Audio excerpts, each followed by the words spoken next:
우리 선배 목사님을 오셔서 새벽마다 바닥에 부러뜨려서 울면서 기도하시는 그 모습이 참 엊그제 같은데 벌써 24년이 지났습니다. 목사님이 오실 때는 40대로 오셨는데 지금 오늘부터 70대로 되었습니다. 아마 생각만 하셔도 끔찍하실 겁니다. 그렇다고 아마 그걸 인정도 안 하실 거예요. 아마 그러면 어떡합니까? 그것도 서러운데 참 땀과 눈물로 이렇게 가꿨던 강단을 떠나시는 목사님의 그 심정은 아마 심히 착잡하실 줄 믿습니다. 그동안 목사님의 활동으로 교회 안팎에 여러 가지 또 그 열매를 바라보시고 위로를 받으시고 또 마땅히 받을 긍지와 자부심도 가지시기를 부탁드립니다.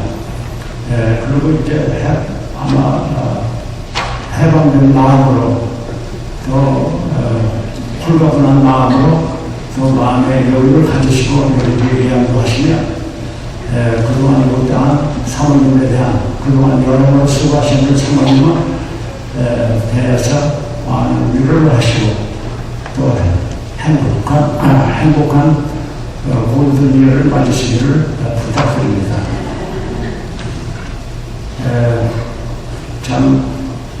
목사님이 하신 일이 하도 많아서 어디서부터 어떻게 하는지를 제가 가르치지 못하겠어요.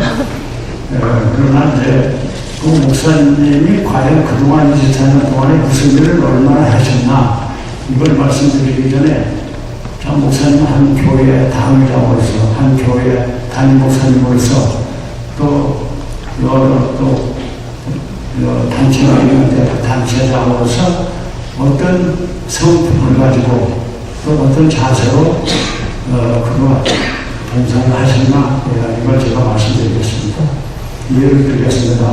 이 한인에도 참 단체가 많고 회장님도 많아요. 그런데 서로 힘을 합해서 좋은 일을 하는 것보다는 서로 헐뜯고 서로 다투고 싸운 일을 하면서 많은 마음씨를 당하는 이런 모습을 주변에서 성경님 목사님은 그들과는 완전히 다르십니다. 예를 들어서 어떠한 문제가 있을까면 그것이 힘들고 어렵고 또 유혹도 잡혔을 수 있고 손해도 날 수 있지만 그것이 교회를 위하는 일이고 또 하는 지역사회를 위하는 일이고 또 하나님의 영광을 위하는 일이라면 물불을 가리지 않고 끝장을 내는 무직한 성품을 가지셨습니다. 요새 그런 얘기가 있죠. 21세기에 사는 분들에게 가장 귀한 단어 두 개가 있는데 그것은 하나는 비전형, 하나는 리더십이라고 그러거든요. 그런데 그것을 쉽게, 그건 좀 어려운 말인데 좀 쉽게 얘기하자면 꿈을 꾸고 좋은 아이디어가 있고 생각이 많이 있지만은 말만 하지 말고 꿈만 꾸지 말고 나가서 모든 사람들이 유익을 받을 수 있는 그런 작품을 하나 만들어봐라. 나가서 그런 얘기 같아요. 그러니까 그걸 더 쉽게 말하자면 성경명 목사처럼 말과 행동을 한번 일치하는 얘기를 한번 해봐라. 그런 일을 해봐라. 그런 얘기 같아요.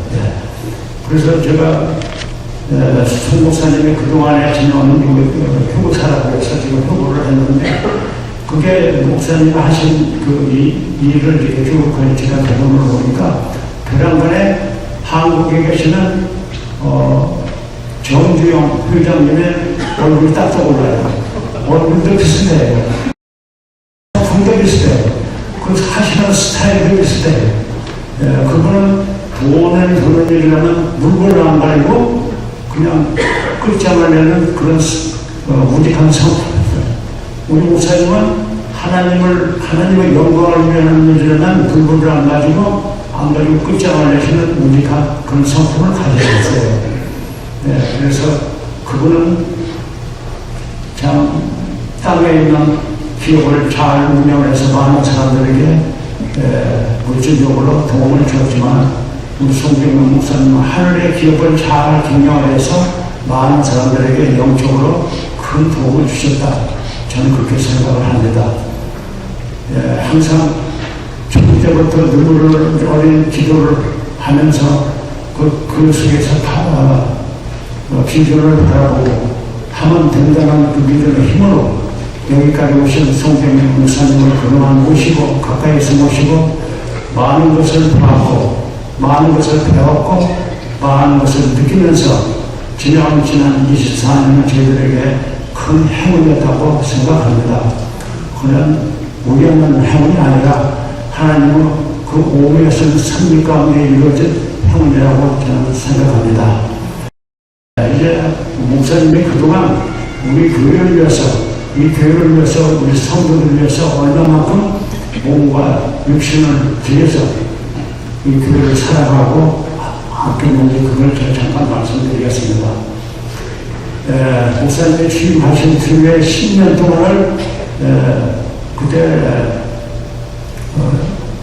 건축위원회를 조정을 해가지고 10년 동안 조정을 해가지고 지금부터 14년 전에 이 건물을 샀습니다. 그때 사가지고 그때는 컴컴한 창고처럼 되어 있었는데 우리 모두 와서 그 전에는 먼저 그 건물을 팔았기 때문에 여기저기 주변에 옮겨 다니면서 주변을 봤습니다. 그러다가 여기를 사서 들어왔을 때 참 기뻤어요.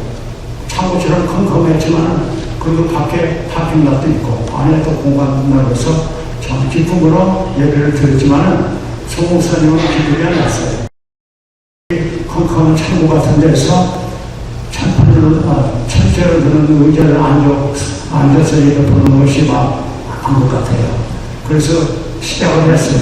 뚝심을 시작하려고 했습니다. 그래서 그때 재정도 아주 없을 때인데 목사님이 그렇게 시작을 했지만 재정이 없어서 모든 재직들은 의면을 했어요. 저는 의면을 했습니다. 안 될 텐데 그러나 목사님은 시작을 했습니다. 그 당시에 한 이걸 하나 말씀드리겠습니다. 남미 파라과이에서 선교하시는 강도 목사님이 여기 LA에 선교비 모금을 하러 오셨는데 선교비 지원 좀 받을까 해서 여기를 방문하셨는데 목사님이 혼자 애쓰시는 것을 보고 하도 딱해서 모금했던 5천불을 다 내놓고 빈손으로 나누는 하시는 그런 분도 있었습니다. 도저히 그때 제가 좀 나이가 들어서 자꾸 많이 이렇게 도와줘요. 근데 재정이 좀 부족하다고 해서 이 교회를 아무렇게나 개척한 게 아니에요. 여러분들 이 대들보를 보세요. 이건 카나다에서 왔습니다. 천 지방에서 자란 나무가 단단하고 강하다고 해서 이걸 올려놨습니다. 저는 항상 이 교회를 본당에 들어올 때마다 예수님이 뒤에 있는 십자가를 지시고 상처받은 신령들아 어서 내리가 소리를 받아라 하시면서 영접하기 위하여 큰 소리를 쭉 내리는 그것들을 상상을 하고 은혜를 받습니다. 또한 여러분들 앉아있는 의자도 이게 보통 의자가 아니에요. 한국에서 특별 주문을 했어요. 특별히 미국에서는 이런 의자도 귀하고 또 비싸요. 그래서 우리 권사님들 편안하게 앉아서 예배를 보시라고 방송에 가면 그 의자를 한국에서 주문해서 조립을 했던 것입니다. 모든 구석구석마다 목사님의 그 마음이 가장한 것이 없습니다. 목사님만 저는 감사가 떠나지만 목사님이 그동안 우리를 위해서 수고하신 그 땀과 눈물과 수고 흔적은 우리 가슴 속에 오래 남아있을 것입니다. 제 얘기는 다 끝났습니다. 이제 제가 목사님한테 그동안 저희들을 위해서 수고하셨습니다. 감사합니다. 오래도록 건강하시고 저희들을 위해서 계속 기도해 주십시오 하는 마음으로 제가 큰 절을 올리까 합니다. 여러분들도 저와 같은 똑같은 마음이 있으시다면 박수로 같이 부르시면